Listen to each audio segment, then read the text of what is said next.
بسم اللہ الرحمن الرحیم اللہم صلی علی محمد وعلی محمد وعجل فرجہم۔ السلام علیکم محترمین کرام، زیارات عراق بمائے زیارات ایران و شام پر مبنی کتاب جس میں معصومین علیہم السلام کے حرم اور ان کے اعمال اور تسبیحات کا ذکر بھی موجود ہے۔ اس خوبصورت کتاب کے مصنف ہیں مجاہد حسین حر صاحب۔ اس کتاب کے پچھلے حصے میں ہم نے مطالعہ کیا تھا زیارت شریفہ بنت الحسن علیہ السلام تک، اور آج ہم جس حصے کا مطالعہ شروع کریں گے اس کی ابتدا ہوتی ہے نقشہ حرم میں مطہر کاظمین، جو کہ مقامات کاظمین اور اس کی فہرست پر مبنی ایک حصہ ہے۔ اسی حصے میں مقامات کاظمین کے علاوہ اعمال برائے حرم مطہر امام موسیٰ کاظم اور امام محمد تقی علیہ السلام پڑھیں گے۔ اس کے بعد ہم امام موسیٰ کاظم علیہ السلام کی زیارت سے مشرف ہوں گے، امام موسیٰ کاظم علیہ السلام کی مختصر سوانح حیات، اور پھر امام محمد تقی کی مختصر حیات اور ان کی زیارت۔ تو آئیے مطالعے کی ابتدا کرتے ہیں۔ سب سے پہلے ہے مقامات کاظمین کی فہرست۔ نمبر 1 حرم امام موسیٰ کاظم علیہ السلام۔ نمبر 2 حرم امام محمد تقی علیہ السلام۔ نمبر 3 اون اور عبداللہ فرزندان حضرت علی علیہ السلام۔ نمبر 4 شیخ نصیر الدین طوسی۔ نمبر 5 شیخ ابن قلیہ قمی۔ نمبر 6 جناب شیخ مفید۔ نمبر 7 جناب سید رضی۔ نمبر 8 جناب سید مرتضیٰ، اور نمبر 9 مسجد براسا۔ نمبر 1 مختصر اعمال برائے حرم مطہر امام موسیٰ کاظم علیہ السلام اور امام محمد تقی علیہ السلام۔ اس کی بھی ایک فہرست موجود ہے جس میں لکھا ہے: نمبر 1 آداب حرم کے لیے صفحہ نمبر 20 اور دعا کے لیے صفحہ نمبر 96 کی طرف رجوع کیجیے۔ نمبر 2 نماز حضرت جعفر طیار پڑھیں۔ نمبر 3 دعائے توسل کی تلاوت کیجیے۔ نمبر 4 زیارت جامعہ کبیرہ یا زیارت جامعہ صغیرہ پڑھیں۔ نمبر 5 2 رکعت نماز جس کی پہلی رکعت میں سورہ یاسین اور دوسری میں سورہ رحمان پڑھیں۔ 3 مرتبہ سورہ یاسین جس قدر ہو سکے زری کے قریب ہو کر پڑھیں، لیکن یاد رہے کہ آپ کا وہاں بیٹھنا زائرین کے لیے باعث اذیت نہ ہو۔ نمبر 7 حاجات براری کی نیت سے 300 مرتبہ یہ کہیں: یا اللہ بحق سیدی و مولائی موسیٰ ابن جعفر باب الحوائج ادرکنی، اور اختتام تسبیح اپنی حاجات پیش کریں۔ نمبر 8 نماز امام موسیٰ کاظم جس کی دونوں رکعت میں سورہ حمد کے بعد 12 مرتبہ سورہ توحید پڑھیں اور نماز تمام کر کے اپنی حاجات طلب کیجیے۔ نماز امام محمد تقی علیہ السلام جس کی دونوں رکعت میں سورہ حمد کے بعد 70 مرتبہ سورہ توحید پڑھیں اور نماز تمام کر کے اپنی حاجات طلب کریں۔ زیارات امام موسیٰ کاظم اور امام محمد تقی علیہ السلام یہ مشترکہ زیارت ہے۔ یہ وہ زیارت ہے جس کے پڑھنے سے ہر دو ائمہ کی زیارت ہو جائے گی، جیسا کہ شیخ مفید شہید اور محمد بن مشہدی نے فرمایا ہے کہ ذریح پاک کے سامنے کھڑے ہو کر ان دونوں بزرگوں کی زیارت یوں پڑھیں: سلام ہو آپ دونوں پر اے اولیاء اللہ، سلام ہو آپ دونوں پر اے حجت خدا، سلام ہو آپ دونوں پر کہ آپ زمین کی تاریکیوں میں دو نور ہیں۔ میں گواہی دیتا ہوں کہ آپ دونوں نے خدا کا پیغام پہنچایا جو آپ کو ملا، آپ نے حفاظت کی اس کی جو آپ کو دیا گیا، آپ نے حلال خدا کو حلال بتایا، حرام خدا کو حرام کہا، آپ دونوں نے حدود جاری کی، آپ دونوں قرآن کی تلاوت کرتے رہے، اور آپ دونوں نے خدا کی خاطر مصائب اور اذیت پر صبر کیا، ہوش مندی سے یہاں تک کہ شہید ہو گئے۔ میں خدا کے سامنے آپ کے دشمنوں سے بیزاری کرتا ہوں اور آپ سے محبت کے ذریعے خدا کا قرب چاہتا ہوں۔ آپ کی زیارت کو آیا ہوں، آپ کے حق سے واقف، آپ دونوں کے دوستوں کا دوست، آپ دونوں کے دشمنوں کا دشمن، اس ہدایت کو سمجھتا ہوں جس پر آپ دونوں قائم ہیں، آپ دونوں کے مخالف کی گمراہی کو جانتا ہوں، بس آپ دونوں میری شفاعت کریں اپنے رب سے کہ آپ دونوں کا خدا کے ہاں بڑا مرتبہ اور بہترین مقام ہے۔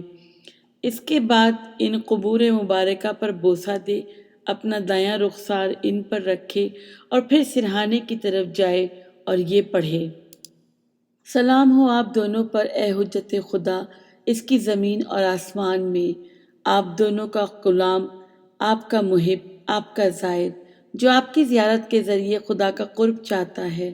اے معبود، مجھے اپنے ان دونوں چنے ہوئے ولیوں کے بارے میں سچ کہنے والا بنا دے، مجھے ان کے مزاروں کی محبت عطا فرما اور مجھ کو دنیا و آخرت میں ان کے ساتھ رکھ، اے سب سے زیادہ رحم کرنے والے۔ اس کے بعد 4 رکعت نماز ادا کرے، یعنی 2 رکعت نماز امام موسیٰ کاظم علیہ السلام کی زیارت کے لیے کرے اور 2 رکعت امام محمد تقی علیہ السلام کی زیارت کے لیے پڑھے، اور پھر خدائے تعالیٰ سے جو دعا چاہے مانگے۔ مؤلف مفاتیح جناح کہتے ہیں کہ ان دعائمہ کے زمانے میں تقیہ کی ضرورت بہت زیادہ تھی، لہٰذا انہوں نے اپنے پیروکاروں کو مختصر زیارت تعلیم فرمائی ہے تاکہ شیعہ مومنین ظالم حکام کے ظلم سے محفوظ رہیں۔ لیکن آج کل اگر کوئی زائر طویل زیارت پڑھنا چاہے تو وہ زیارت جامعہ پڑھے کہ یہ ان کی بہترین زیارت ہے، خصوصاً وہ زیارت جو حدیث کی روح سے امام موسیٰ کاظم علیہ السلام سے مختص ہے۔ امام موسیٰ کاظم علیہ السلام کی مختصر حیات۔ حضرت امام موسیٰ کاظم علیہ السلام 128 ہجری میں پیدا ہوئے۔ آپ نے 20 سال تک کی عمر اپنے والد ماجد امام صادق علیہ السلام کے ساتھ گزاری اور امام صادق علیہ السلام کی شہادت کے بعد 35 سال تک مسلمانوں کی امامت و ہدایت کی ذمہ داری انجام دی۔ اس راہ میں آپ نے بہت سی مشکلات اور صعوبتیں برداشت کیں۔ آپ کے علم سے فیض یاب ہونے والے بہت سے فقیہ اور دانشور شاگردوں نے اسلامی علوم و تعلیمات کو پوری دنیا میں رائج کیا۔ امام موسیٰ کاظم علیہ السلام نے اسلامی علوم اور تعلیمات کی تبلیغ و اشاعت کے ساتھ ساتھ عباسی حکومت کے خلاف جد و جہد بھی جاری رکھی، یہاں تک کہ عباسی خلیفہ ہارون رشید نے امام موسیٰ کاظم علیہ السلام کو گرفتار کر لیا اور ایک سازش کے تحت زہر دے کر شہید کر دیا۔ جب حضرت امام موسیٰ کاظم علیہ السلام نے فرائض امامت سنبھالے، اس وقت عباسی خلیفہ منصور دوانقی بادشاہ تھا۔ یہ وہی ظالم بادشاہ تھا جس کے ہاتھوں بے شمار سادات مظالم کا نشانہ بن چکے تھے۔ سادات زندہ دیواروں میں چنوائے گئے یا قید کر کے رکھے گئے تھے۔ امام موسیٰ کاظم علیہ السلام 25 رجب 183 ہجری میں بغداد میں واقع سندھی بن شاہق کے زندان میں شہید کیے گئے۔ آپ کی شہادت کے بعد سندھی نے حکم دیا کہ آپ کا جسم بے جان بغداد کے پل پر رکھ کر چھوڑ دیا جائے اور اعلان کیا جائے کہ آپ طبعی موت پر دنیا سے رخصت ہوئے ہیں۔ ایک روز امام موسیٰ کاظم علیہ السلام بغداد کے ایک کوچے سے گزر رہے تھے، اچانک آپ کو رقص و سرور اور ناچ گانے کی آواز سنائی دی۔ اتفاق سے اسی گھر سے ایک نوکرانی باہر نکلی کہ گھر کا کوڑا کرکٹ ایک جگہ پر پھینکے۔ آپ نے اس کنیز سے پوچھا کہ کیا یہ گھر کسی آزاد شخص کا ہے یا کسی غلام کا؟ سوال بڑا عجیب تھا۔ وہ کنیز بولی، آپ مکان کی ظاہری خوبصورتی اور آرائش و زیبائش کو نہیں دیکھ رہے کہ یہ کس شخص کا گھر ہو سکتا ہے؟ یہ گھر بشر حافی کا ہے، بغداد کا امیر ترین شخص۔ یہ سن کر امام نے فرمایا، ہاں یہ گھر کسی آزاد ہی کا ہے۔ اگر بندہ ہوتا تو اس کے گھر سے موسیقی راگ رنگ کی آوازیں بلند نہ ہوتی۔ عجیب تاثیر تھی امام کے جملوں میں۔ جب وہ نوکرانی کوڑا ڈال کر واپس گئی تو اس نے نوکرانی سے تاخیر کی وجہ پوچھی، تو نوکرانی نے کہا کہ ایک شخص نے مجھ سے عجیب و غریب بات کہی ہے۔ بشر حافی نے پوچھا، وہ کیا؟ بولی کہ اس نے مجھ سے پوچھا کہ یہ گھر کسی آزاد کا ہے یا غلام کا؟ میں نے کہا آزاد کا ہی گھر ہے۔ اس شخص نے کہا، ہاں واقعی وہ آزاد ہے۔ اگر بندہ ہوتا تو رقص و سرور کی آوازیں اس کے گھر سے بلند نہ ہوتی۔ بشر حافی نے پوچھا، اس شخص کی کوئی خاص نشانی؟ کنیز نے جب اس کے حلیہ وغیرہ بتائے تو سمجھ گیا کہ آپ امام موسیٰ کاظم علیہ السلام ہی تھے۔ بشر حافی نے پوچھا، پھر وہ شخص کہاں گیا؟ کنیز نے اشارہ کر کے بتایا کہ وہ شخص اس طرف جا رہے ہیں۔ چونکہ وقت کم تھا، اگر جوتا پہنتا تو شاید امام آگے جا چکے ہوتے، لہٰذا وہ ننگے پاؤں امام کے پیچھے دوڑ پڑا۔ آقا کے اس جملے نے اس کی زندگی میں انقلاب برپا کر دیا تھا کہ اگر وہ بندہ ہوتا تو اس قسم کا گناہ نہ کرتا۔ بشر حافی ہانپتا کانپتا امام کی خدمت میں پہنچا۔ مولا، آپ نے جو کچھ فرمایا سچ فرمایا۔ میں اپنی غلطی پر خدا سے توبہ کرتا ہوں اور واقعی طور پر اس کا بندہ بننا چاہتا ہوں۔ امام نے اس کے حق میں دعا کی اور وہ توبہ کر کے اللہ تعالیٰ کے صالح ترین بندوں میں شامل ہو گیا۔ بیان کیا جاتا ہے کہ اس کے بعد بشر حافی نے ساری زندگی جوتے نہیں پہنے، کہ جب توبہ کی تھی تو ننگے پاؤں تھا، اور بشر حافی جس راستے سے گزرا کرتا تھا جانور اس راستے میں گندگی نہ کیا کرتے تھے۔ امام رضا علیہ السلام نے امام کاظم علیہ السلام کی زیارت کی فضیلت بیان کرتے ہوئے فرمایا، جس نے بغداد میں میرے والد امام کاظم علیہ السلام کی قبر کی زیارت کی، گویا اس نے رسول خدا صلی اللہ علیہ وآلہ وسلم اور امیر المومنین کی زیارت کی ہے۔ مگر یہ کہ رسول خدا صلی اللہ علیہ وآلہ وسلم اور امیر المومنین کی زیارت کی خاص فضیلت ہے۔ نیز حسن بن الوشا کہتے ہیں کہ میں نے امام رضا علیہ السلام سے پوچھا، کیا امام کاظم علیہ السلام کی قبر کی زیارت کا ثواب زیارت قبر حسین کے برابر ہے؟ فرمایا ہاں۔ آئیے اب پڑھتے ہیں زیارت امام موسیٰ کاظم علیہ السلام۔ واضح ہو کہ کاظمین کے حرم شریف کی زیارتوں میں سے بعض زیارتیں دونوں ائمہ کے لیے مشترک ہیں اور بعض زیارتیں ان دونوں میں سے کسی ایک امام کے لیے مختص ہیں۔ مندرجہ ذیل زیارت امام موسیٰ کاظم علیہ السلام سے مختص ہے۔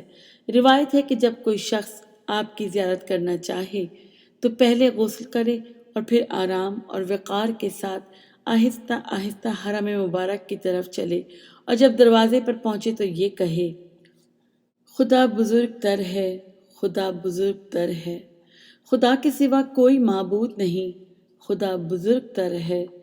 حمد ہے خدا کے لیے کہ اس نے اپنے دین کی رہنمائی کی اور اپنے جس راستے کی طرف بلایا اس پر چلنے کی توفیق دی۔ اے معبود، بے شک تو بہترین مقصود ہے اور تو بہت اچھا مہمان نواز ہے۔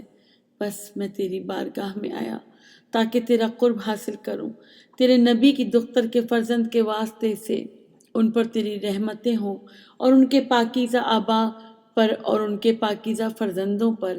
اے معبود، محمد اور ان کی پاک آل پر رحمت نازل فرما اور میری کوشش ناکام نہ بنا، میری امید نہ توڑ اور مجھے اپنے حضور باعزت مقربوں میں سے قرار دے، اس دنیا میں اور عالم آخرت میں۔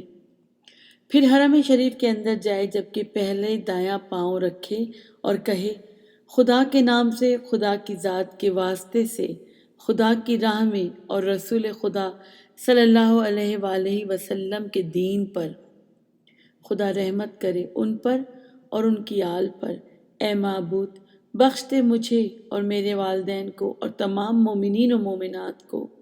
جب روضہ پاک کے دروازے پر پہنچے تو وہاں کھڑے ہو کر اجازت مانگے اور کہے، کیا میں اندر آ جاؤں اے خدا کے رسول؟ کیا میں اندر آ جاؤں اے خدا کے نبی؟ کیا میں اندر آ جاؤں اے محمد ابن عبداللہ؟ کیا میں اندر آ جاؤں اے مومنوں کے امیر؟ کیا میں اندر آ جاؤں اے ابو محمد حسن؟ کیا میں اندر آ جاؤں اے ابو عبداللہ الحسین؟ کیا میں اندر آ جاؤں ابو محمد علی ابن الحسین؟ کیا میں اندر آ جاؤں اے ابو جعفر محمد ابن علی؟ کیا میں اندر آ جاؤں اے ابو عبداللہ جعفر بن محمد؟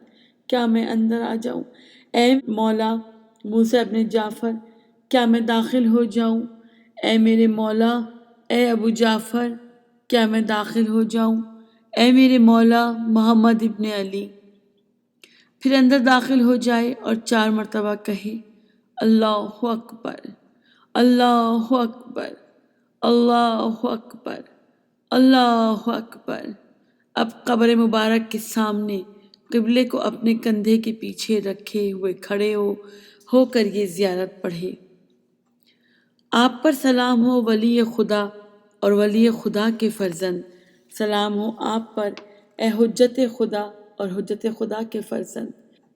آپ پر سلام ہو اے برگزیدہ خدا اور اے برگزیدہ خدا کے فرزند۔ آپ پر سلام ہو اے امین خدا اور امین خدا کے فرزند، سلام ہو آپ پر جو زمین کی تاریکیوں میں خدا کے نور ہیں۔ آپ پر سلام ہو اے ہدایت دینے والے امام، آپ پر سلام ہو اے دین و تقوی کے نشان، آپ پر سلام ہو۔ آپ پر سلام ہو اے نبیوں کے علم کے خزینہ دار، سلام ہو آپ پر اے رسولوں کے علم کے خزینہ۔ آپ پر سلام ہو اے گزرے ہوئے اوصیاء کے قائم مقام، آپ پر سلام ہو اے روشنی دینے والی وحی کے ممتاز عالم۔ آپ پر سلام ہو اے علم و یقین کے مالک، آپ پر سلام ہو اے رسولوں کے علم کے خزینے۔ آپ پر سلام ہو اے نیک امام، آپ پر سلام ہو کہ آپ پرہیزگار امام ہیں۔ آپ پر سلام ہو کہ آپ عبادت گزار امام ہیں۔ آپ پر سلام ہو کہ آپ امام ہیں، سردار ہیں، ہدایت دینے والے ہیں۔ آپ پر سلام ہو اے قتل ہونے والے اور شہید ہونے والے، سلام ہو آپ پر اے فرزند خدا کے فرزند اور ان کے وصی کے فرزند۔ آپ پر سلام ہو اے میرے آقا موسیٰ ابن جعفر، خدا کی رحمت ہو اور اس کی برکات ہو۔ میں گواہی دیتا ہوں کہ یقیناً آپ نے وہ احکام پہنچائے جو آپ کے پاس تھے، ان علوم کی حفاظت کی جو آپ کے سپرد ہوئے۔ آپ نے حلال خدا کو حلال اور حرام خدا کو حرام جانا اور احکام الہی پہنچائے اور کتاب خدا کی تلاوت کی، خدا کی خاطر مصیبتوں پر صبر کیا، راہ خدا میں جہاد کرنے کا حق عطا کیا، یہاں تک کہ آپ شہید ہو گئے۔ میں گواہ ہوں کہ آپ اس راستے پر چلے جس پر آپ کے پاک آباء و اجداد چلے اور خوش کردار باپ دادا جو اوصیاء میں ہدایت دینے والے امام ہیں، ہدایت یافتہ ہیں۔ آپ نے گمراہی کو ہدایت پر ترجیح نہ دی اور حق سے باطل کی طرف نہیں گئے۔ میں گواہ ہوں کہ آپ نے خدا، اس کے رسول اور امیر المومنین کی خیر خواہی کی، نیز آپ نے امانت پہنچائی اور خیانت سے بچے رہے۔ آپ نے نماز قائم کی اور زکوٰۃ دیتے رہے۔ آپ نے نیکی کا حکم دیا اور برائی سے منع کیا، اور آپ نے خدا کی محبت کی سچے دل اور پوری کوشش اور ہوش مندی سے، یہاں تک کہ آپ شہید ہو گئے۔ پس خدا جزا دے آپ کو اسلام اور مسلمانوں کی طرف سے بہترین جزا اور اعلیٰ ترین جزا۔ میں حاضر ہوں اے رسول خدا کے فرزند، زیارت کرنے آپ کے حق کو پہچانتے ہوئے، آپ کی بڑائی کو مانتے ہوئے، آپ کے علم سے بہرہ ور، آپ کی ذمہ داری کے ماتحت، آپ کے روضے کی پناہ لے کر، آپ کی زری کا آسرا لیے ہوئے، خدا کے حضور آپ کے شفاعت کی خواہش میں، آپ کے دوستوں سے دوستی اور آپ کے دشمنوں سے دشمنی رکھتے ہوئے، آپ کے شان اور مرتبے کو دیکھتے اور اس ہدایت کو جانتے ہوئے جس پر آپ کاربند رہے، آپ کے مخالفوں کی گمراہی سے آگاہ اور ان کی ناسمجھی کو جانتے ہوئے جس میں وہ گرفتار تھے، قربان آپ پر میرے ماں باپ، میری جان، میرا کنبہ، میرا مال اور میری اولاد، اے رسول خدا کے فرزند، آپ کے پاس آیا ہوں یا آئی ہوں آپ کی زیارت سے خدا کا قرب حاصل کرنے اور اس کے حضور آپ سے شفاعت کرانے کے لیے۔ بس میری شفاعت کیجیے اپنے رب کے سامنے تاکہ وہ میرے گناہ بخش دے، میرا جرم معاف فرما دے، میری برائیوں کو نظر انداز کر دے اور میری غلطیوں کو مٹا ڈالے۔ وہ مجھ کو جنت میں داخل کرے، مجھ پر ایسی مہربانی کرے جو اس کے لائق ہے، اور بخش دے مجھے اور میرے بزرگوں اور میرے بھائیوں اور میری بہنوں اور تمام مومن مردوں اور مومنہ عورتوں کو بخش دے جو زمین کے مشرق و مغرب میں ہیں، اپنے کرم، اپنی عطا اور اپنے احسان کے ساتھ۔ پھر خود کو تصور میں قبر پر گرائے، اس پر بوسہ دے، اپنے دونوں رخسار باری باری اس پر رکھے اور جو دعا مانگنا چاہے مانگے۔ اس کے بعد حضرت کے سرہانے کھڑے ہو کر کہے، آپ سلام ہو آپ پر میرے مولا اے موسیٰ ابن جعفر، خدا کی رحمت ہو اور اس کی برکات ہوں۔ میں گواہی دیتا ہوں کہ آپ ہدایت دینے والے امام اور راہ بتانے والے مددگار ہیں۔ بے شک آپ قرآن کریم کے حامل، آیات کی تعویل و مراد سے واقف اور تورات و انجیل کے عالم ہیں۔ آپ صاحب انصاف، دانشمند اور سچ بولنے والے، عمل کرنے والے آئے ہیں۔ اے میرے آقا، خدا کے سامنے آپ کے دشمنوں سے بیزاری ظاہر کرتا ہوں اور آپ سے محبت کے وسیلے خدا کا قرب چاہتا ہوں، اور خدا رحمت کرے آپ پر، آپ کے باپ دادا پر، آپ کے بزرگوں پر، آپ کے فرزندوں پر اور آپ کے پیروکاروں اور محبوں پر خدا کی رحمت اور اس کی برکتیں ہوں۔ پھر 2 رکعت نماز زیارت پڑھا لائی، جس کی پہلی رکعت میں حمد کے بعد سورہ یاسین اور دوسری رکعت میں سورہ حمد کے بعد سورہ یاد پڑھی جائے۔ اس کے بعد خدا سے جو دعا چاہے مانگے۔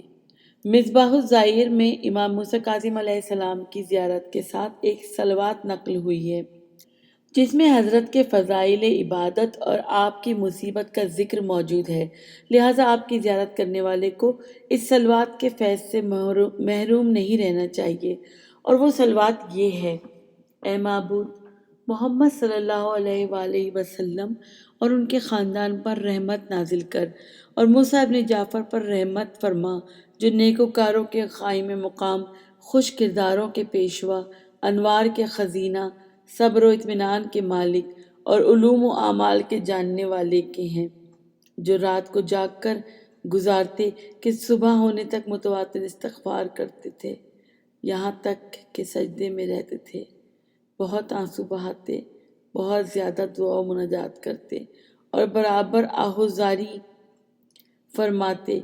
وہ مقام عقل و عدالت میں اور مقام نیکی، فضیلت اور عطا و سخاوت کا مرکز ہیں۔ وہ صبر آزمائش سے مانوس ہیں، ان کو ایذا دی گئی، ان کو ظالم کے ساتھ رکھا گیا، قید سخت میں تنگی دی گئی، ان کو زندان کے تہہ خانے کی کال کوٹریوں میں تنگ و سخت بیڑیوں سے ان کی پنڈلیاں لہو لہان رہیں، ان کے جنازے پر توہین و تذلیل کے ساتھ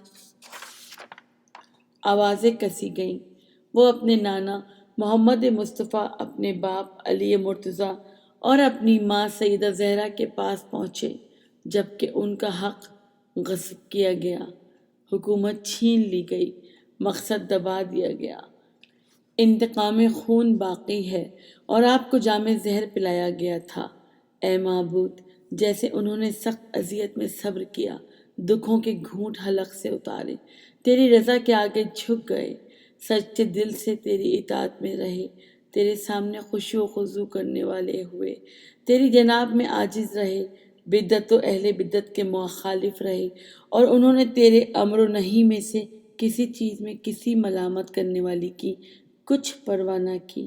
ان پر ایسی رحمت کر جو بڑھنے والی، بلند تر، پاک تر ہو، اس کے ذریعے ان کو شفاعت کا حق دے کہ وہ تیری مخلوق میں سے قوموں کی اور تیرے بندوں میں سے گروہوں کی شفاعت کریں، اور ان کو ہمارا درود اور سلام پہنچا، ہمیں ان سے محبت کرنے پر اپنی طرف سے فضیلت، بھلائی، مغفرت اور رضوان خوشنودی عطا فرما، کیونکہ تو بہت زیادہ رحم کرنے والا ہے اور بڑا درگزر کرنے والا ہے، اپنی رحمت سے اے سب سے زیادہ رحم کرنے والے۔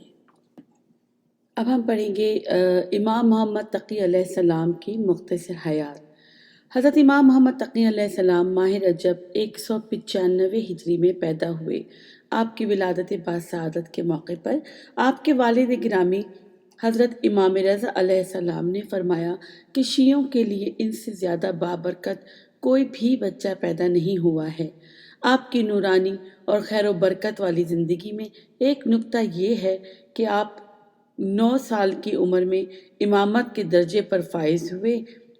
جی ہاں، نبوت و امامت جیسے الہی منصب میں عمر کی کوئی قید نہیں ہے۔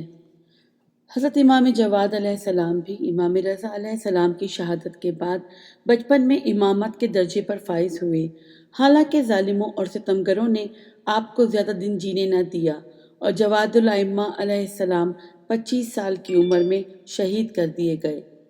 کرامت امام علیہ السلام۔ امام محمد تقی علیہ السلام نے مسجد کوفہ میں ایک خشک درخت کے نیچے وضو کیا اور آپ نے نماز مغرب ادا کی۔ نماز کے بعد دیکھنے والوں نے دیکھا کہ اس درخت کے پتے ہرے ہو گئے اور پھل لگ گئے اور لوگوں نے اس درخت کے پھل کھائے۔ مامون عباسی نے بڑے بڑے علماء اہل سنت کو جمع کیا تاکہ وہ آپ کا امتحان لے سکیں، اگرچہ آپ کم سن تھے۔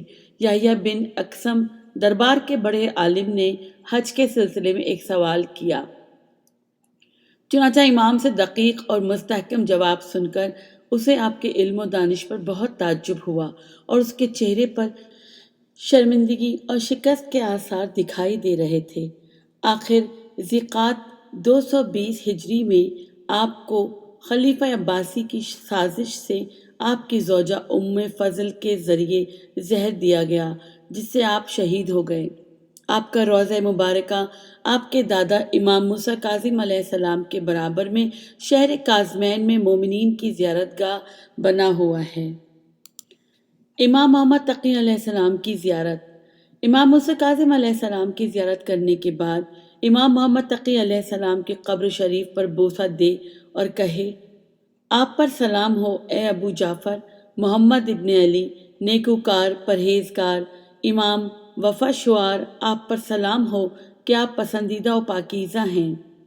آپ پر سلام ہو اے ولی خدا، آپ پر سلام ہو اے خدا کے رازداں، آپ پر سلام ہو اے نمائندہ خدا، سلام ہو آپ پر اے راز الہی، آپ پر سلام ہو اے خدا کی روشنی، آپ پر سلام ہو اے خدا کے روشن شدہ، آپ پر سلام ہو اے کلام خدا، آپ پر سلام ہو اے رحمت خدا، آپ پر سلام ہو کہ آپ چمکتا ہوا نور ہیں، آپ پر سلام ہو کہ آپ 14ویں کا چاند ہیں، آپ پر سلام ہو کہ آپ پاک و پاکیزہ لوگوں میں سے ہیں، آپ پر سلام ہو کہ آپ پاک شدہ اور پاک شدگان میں سے ہیں، آپ پر سلام ہو کہ آپ بہت بڑی نشانی ہیں، آپ پر سلام ہو کہ آپ بہت بڑی دلیل ہیں، آپ پر سلام ہو کہ آپ خطا و لغزش سے پاک ہیں، آپ پر سلام ہو کہ آپ منزہ ہیں اس سے کہ مشکل مسئلہ حل نہ کر پائیں، سلام ہو آپ پر کہ آپ بلند ہیں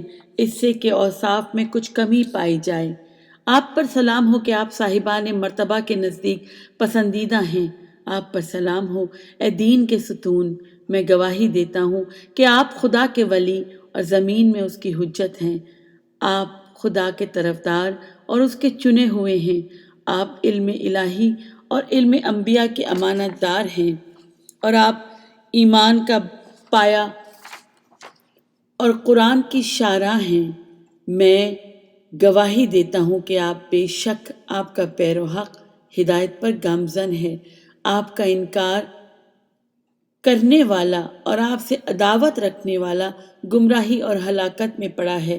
میں آپ کے اور خدا کے سامنے ایسے لوگوں سے دنیا و آخرت میں بیزار ہوں۔ آپ پر سلام ہو جب تک میں باقی رہوں اور شب روز باقی رہیں۔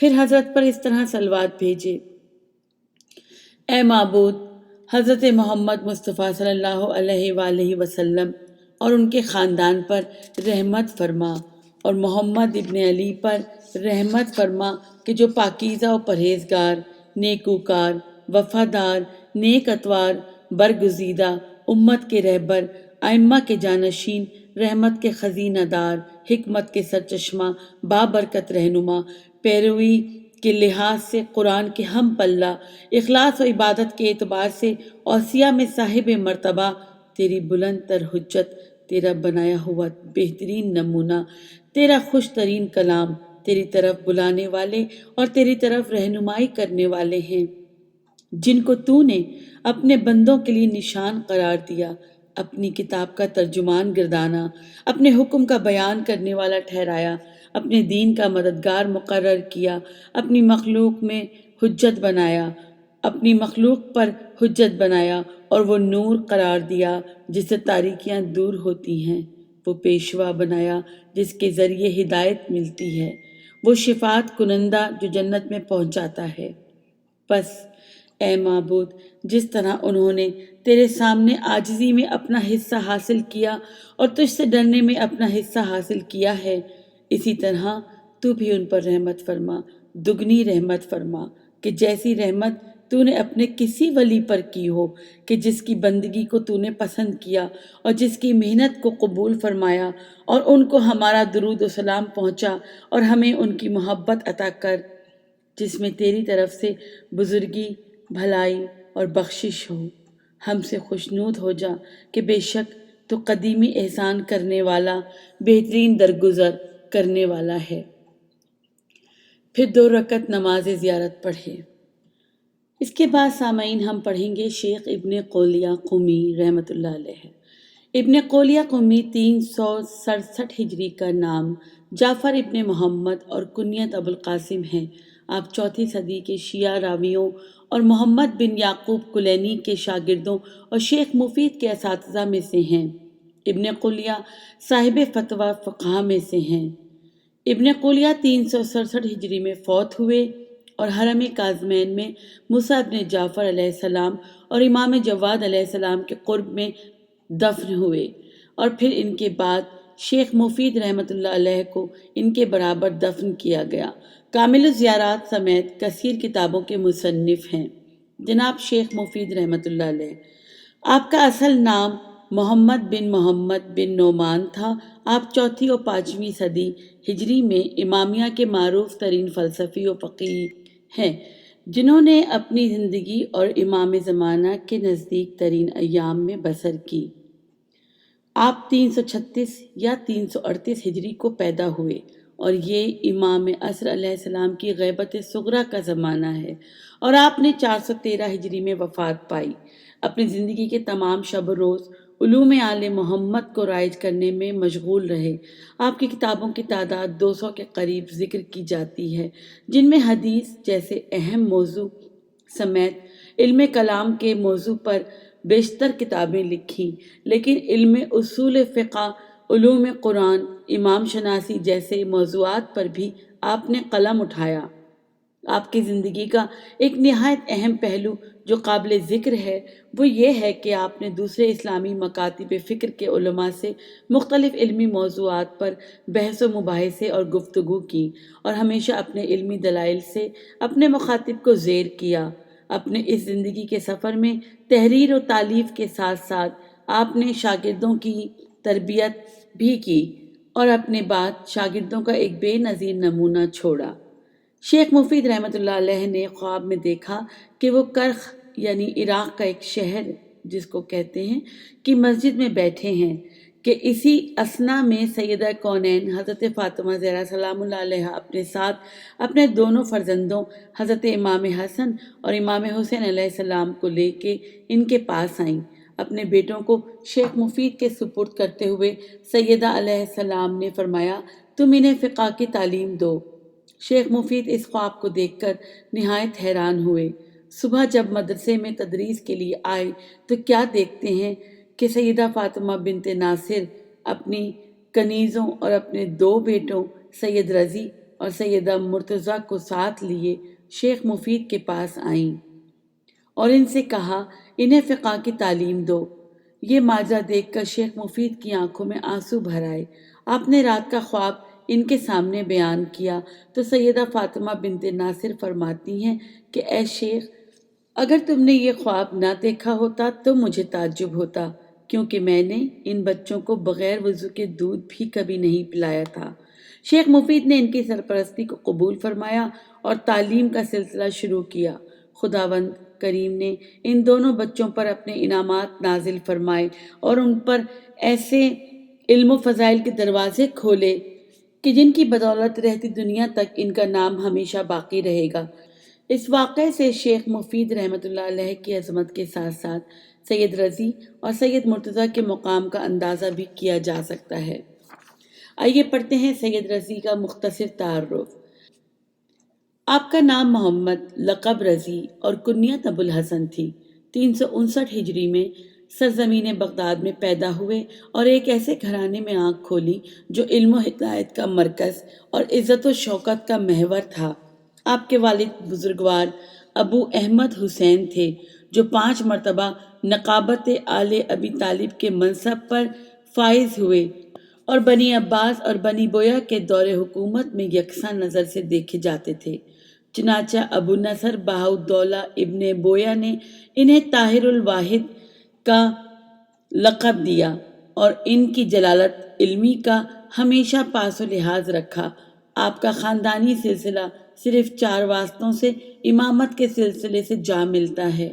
400 ہجری میں 97 برس کی عمر میں انتقال فرمایا اور باب قبلہ کے پاس دفن ہیں۔ آپ کی تالیف کردہ مشہور کتاب نہج البلاغہ ہے۔ زیارت سید رضی۔ سلام ہو آپ پر اے سردار پاکیزہ نفس، حق کی دعوت دینے والے، میں گواہی دیتا ہوں کہ آپ نے جو کہا سچ کہا، جو گفتگو کی سچی کی، میرے اور اپنے مولا کی طرف بلایا، کھلم کھلا اور پوشیدہ ہر طریقے سے۔ وہ کامیاب ہوا جس نے آپ کی اتباع کی، اور جس نے آپ کی تصدیق کی وہ نجات پا گیا۔ جس نے آپ کو جھٹلایا اور آپ سے رو گردانی کی وہ نقصان میں رہا۔ میں گواہی دیتا ہوں کہ رب العزت کی بارگاہ میں تاکہ فائدہ اٹھاؤں آپ کی معرفت، اطاعت، تصدیق اور پیروی کا۔ سلام ہو آپ پر اے سردار ابن سردار، آپ نے امر بالمعروف اور نہی عن المنکر کیا، لوگوں کو اللہ کی طرف بلایا اور اس کام میں ملامت کرنے والوں کی ملامت کی کوئی پرواہ نہ کی، یہاں تک کہ ہدایت کی روشنی کو واضح کر دیا، علم کو لوگوں کے درمیان پھیلایا۔ پس سلام ہو آپ پر آپ کی ولادت کے وقت سے اس دن تک جب دوبارہ زندہ کیے جائیں گے خدا کی رحمتیں اور برکتیں نازل ہوں۔ آئیے پڑھتے ہیں سید مرتضیٰ کا مختصر تعارف۔ علی بن حسین بن موسیٰ بن محمد بن موسیٰ بن ابراہیم بن امام موسیٰ کاظم علیہ السلام سن 355 ہجری قمری کو بغداد میں پیدا ہوئے۔ آپ کی کنیت ابو القاسم ہے اور سید مرتضیٰ کے نام سے مشہور ہیں۔ آپ کے والد گرامی ابو احمد حسین شیعہ بزرگ علماء میں سے تھے اور سلسلہ آل بویہ کے حکمرانوں سے قریبی تعلقات رکھنے کے ساتھ ساتھ علویوں کے نقیب، دیوان مظالم اور امیر حج کے عہدوں پر بھی فائز تھے۔ سید مرتضیٰ متعدد القاب سے نوازا گیا تھا۔ چونکہ آپ کا حسب و نسب ماں باپ دونوں طرف سے حسینی تھا، اس لیے آپ کو شریف کہا جاتا تھا۔ آپ علم الہدا کے نام سے بھی معروف ہیں۔ آپ کا ایک لقب ابو السمانین اور ذو السمانین بھی کہا جاتا ہے، کیونکہ آپ نے 80 کتابیں لکھی، 80 دیہاتوں کے مالک تھے اور 80 سال 8 مہینے عمر پائی۔ سید مرتضیٰ نے سن 436 ہجری کو وفات پائی۔ ان کو کاظمین میں باب قبلہ کے پاس دفن کیا گیا۔ آئیے سامعین اور زائرین اکرام پڑھتے ہیں مل کر زیارت سید مرتضیٰ۔ سلام ہو آپ پر اے سردار پاکیزہ نفس، حق کی دعوت دینے والے، میں گواہی دیتا ہوں کہ آپ نے جو کہا سچ کہا، جو گفتگو کی سچی کی، میرے اور اپنے مولا کی طرف بلایا، کھلم کھلا پوشیدہ ہر طریقے سے۔ وہ کامیاب ہوا جس نے آپ کی اتباع کی، اور جس نے آپ کی تصدیق کی وہ نجات پا گیا۔ جس نے آپ کو جھٹلایا اور آپ سے روگردانی کی وہ نقصان میں رہا۔ میں گواہی دیتا ہوں رب العزت کی بارگاہ میں تاکہ فائدہ اٹھاؤں آپ کی معرفت، اطاعت، تصدیق اور پیروی کا۔ سلام ہو آپ پر اے سردار ابن سردار، آپ اللہ کی رحمت کے دروازہ ہیں جہاں سے زائرین کی حاجتیں پوری کی جاتی ہیں۔ میں بھی آپ کی بارگاہ میں اپنی حاجتیں لیے کھڑا ہوں۔ میں آپ کے دروازے پر کھڑا ہوں، اپنے دین، اپنے عمل کی اور اپنی امیدوں کی برابری تک کے لیے، یہاں تک کہ میری موت آ جائے۔ آپ پر سلام ہو، خدا کی رحمتیں اور برکتیں نازل ہوں۔ آئیے سامعین اور زائرین اکرام اس دعا کے ساتھ کہ یہ زیارت ہماری آخری زیارت نہ ہو، ہم وداع جوادین یعنی امام موسیٰ کاظم علیہ السلام اور امام محمد تقی علیہ السلام سے وداع کی دعا پڑھتے ہیں۔ جب زائرین دو ائمہ کے شہر سے جانا چاہے اور ان بزرگواروں سے وداع کرنا چاہے، اور جیسا کہ شیخ طوسی رحمۃ اللہ علیہ نے فرمایا ہے کہ جب امام موسیٰ کاظم علیہ السلام سے وداع کرنا چاہے تو حضرت کی قبر مبارک کے قریب کھڑے ہو کر یوں کہے: آپ پر سلام ہو اے میرے آقا، اے ابوالحسن، خدا کی رحمت ہو اور اس کی برکات ہوں، آپ کو حوالہ خدا کرتا ہوں اور آپ کو سلام پیش کرتا ہوں۔ ایمان رکھتا ہوں خدا اور رسول پر اور اس پر جو آپ لائے ہیں، جس کی طرف رہنمائی فرمائی ہے۔ اے معبود، ہمیں یہ گواہی دینے والوں میں لکھ دے۔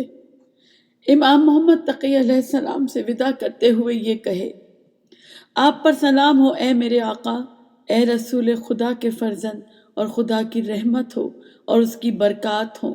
میں آپ کو حوالہ خدا کرتا ہوں اور آپ کو سلام پیش کرتا ہوں۔ ایمان رکھتا ہوں خدا اور اس کے رسول پر اور اس پر جو آپ لائے اور اس کی طرف رہنمائی فرمائی۔ اے معبود، ہمیں یہ گواہی دینے والوں میں لکھ دے۔